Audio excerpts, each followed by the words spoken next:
Amazing array of speakers here at CPAC. For a second there, I thought we were in Des Moines.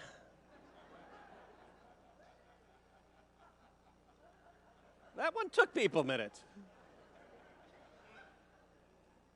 We are gathered in dark times.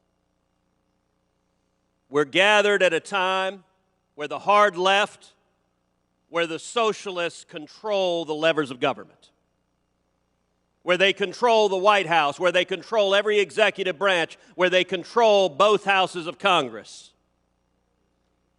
Bernie is wearing mittens. And AOC is telling us she was murdered.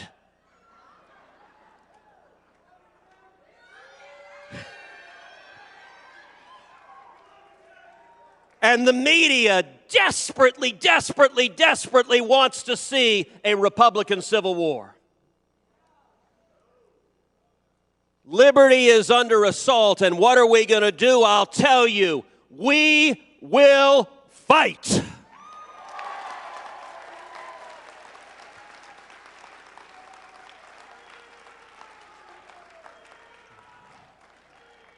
Listen to William Wallace. And let me tell you, the media here looks at the men and women gathered here, at the young people gathered here, as dangerous radicals. This is the Rebel Alliance.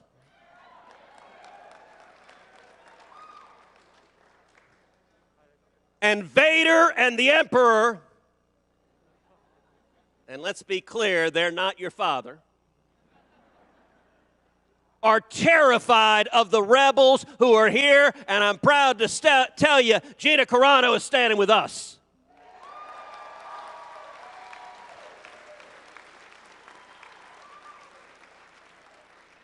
So what do we do? What do we do at a time where the hard left is resurgent? Two very simple things. Number one, we defend liberty. Look, are there tensions in our party? Sure, because we believe in diversity. We believe in individuality. Different people have different views. We aren't the Borg enforcing. Okay, I may have committed a cardinal sin mixing Star Wars and Star Trek. Next thing you know, you're going to cross the streams and the Stay Puft Marshmallow Man's going to come. We were just too many terrible references there. We don't believe in uniformity, but I'll tell you what can unite conservatives and libertarians and those who value the Constitution and the Bill of Rights is a love of liberty.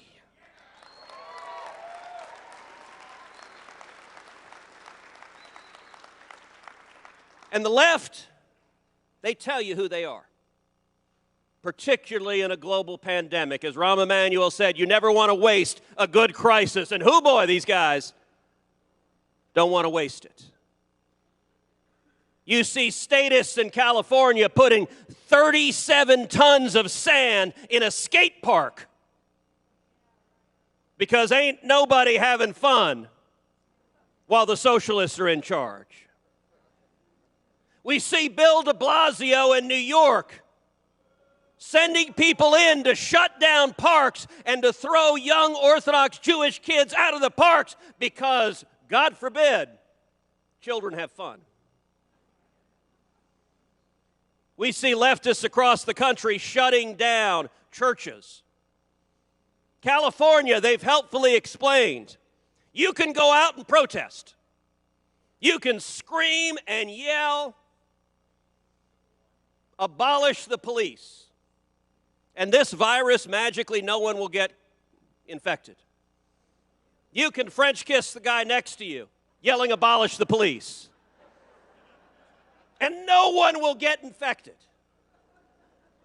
But if you go to church and say, Amazing Grace, everyone's going to die.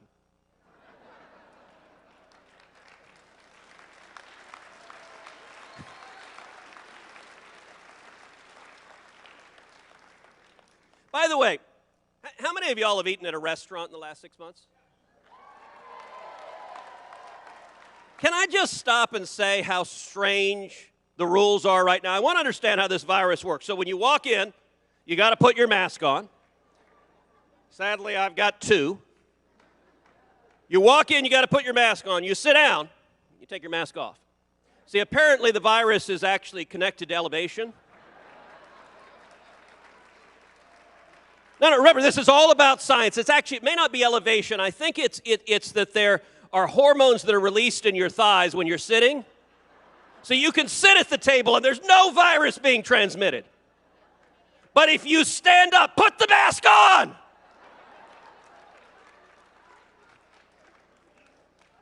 And listen, let's be clear, this is a dangerous virus. But these collectivist statists, okay, now they're saying everybody can get immunized. We can have herd immunity everywhere, and we're going to wear masks for the next 300 years. And by the way, not just one mask, 2, 3, 4. You can't have too many masks. How much virtue do you want to signal?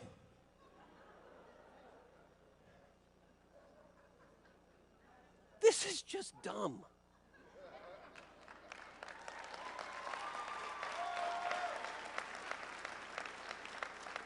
You know, the U.S. Capitol has giant fences with razor wires and 5,000 National Guards standing out front because the Democrats are convinced that political theater helps them.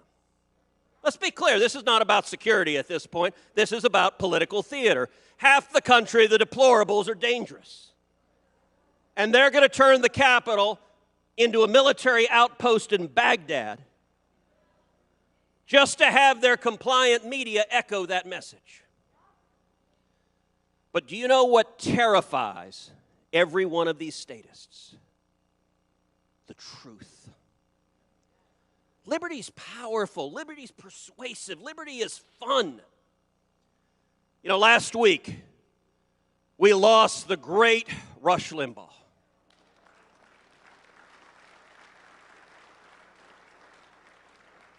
I was so blessed and so fortunate to call Rush a friend.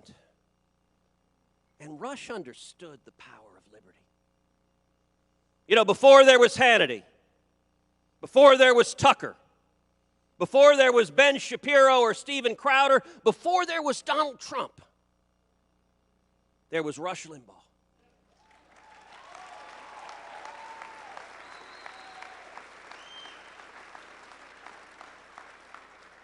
And before there was Section 230, there was something called the Fairness Doctrine, which gave leftists in Washington the power to silence views they didn't like. We got rid of the Fairness Doctrine, and Rush Limbaugh started by going on one AM station, and then a second AM station, and then a third, and then a fourth, and then a fifth, and the voice of liberty spread like prairie fire. And let me tell you right now, in Los Angeles, there's some skater kid who's 19, who's told that it's hip and chic and cool to be a leftist socialist man, who's going to hear a message, wait a second, these guys don't want me to speak, think, have fun, do what I want to do. The message of liberty is profoundly subversive. The left believes in rigid conformity. We believe in diversity, free speech. You can say whatever you want, no matter how dumb it is. And by the way, in Washington, D.C., we test that proposition.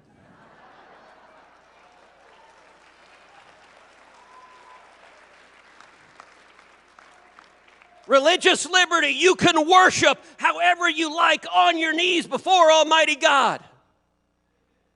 Or you can worship the almighty dollar. Or you can worship, I don't know, pink Martians. That's the beauty of freedom, the Second Amendment. Oh, the left hates the Second Amendment because they want their people docile and compliant. You know, when we saw riots all across the country, I remember there were reports that riots were going to come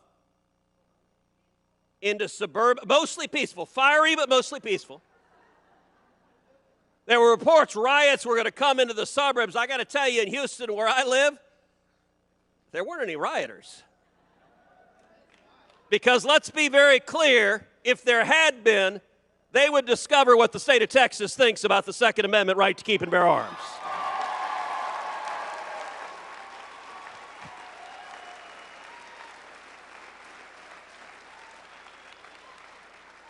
So defend liberty. But number two, have fun. Have fun. You know, so many on the right, they act like they got a stick inserted somewhere it doesn't belong. Like, just lighten up. Especially now, the left, they are shrill. They are angry. How many leftists does it take to screw in a light bulb? That's not funny!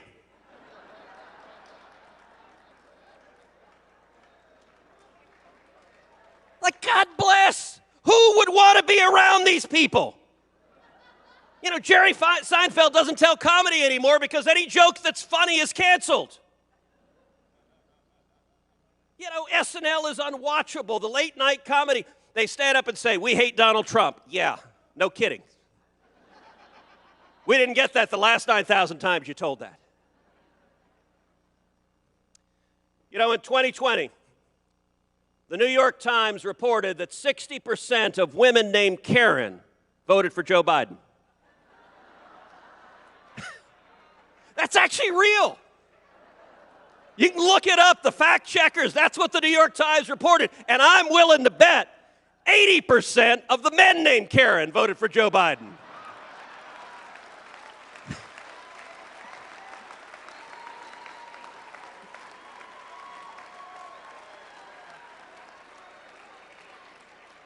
Just have fun.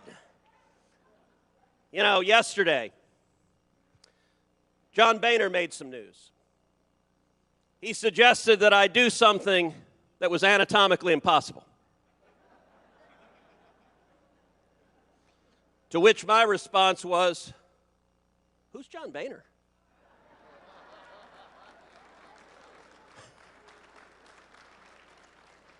And you know what? There are a whole lot of voices in Washington that want to just erase the last 4 years.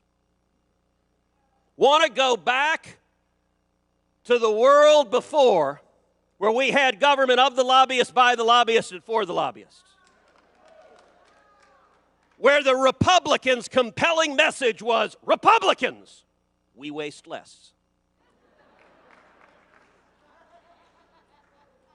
And they look at Donald J. Trump, and they look at the millions and millions of people inspired who went to battle fighting alongside President Trump, and they're terrified. And they want him to go away. Let me tell you this right now, Donald J. Trump ain't going anywhere.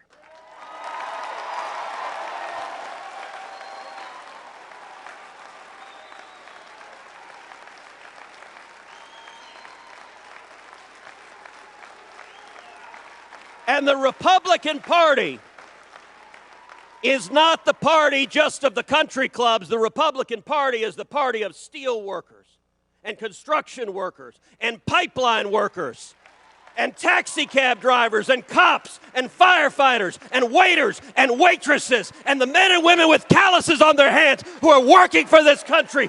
That is our party, and these deplorables are here to stay.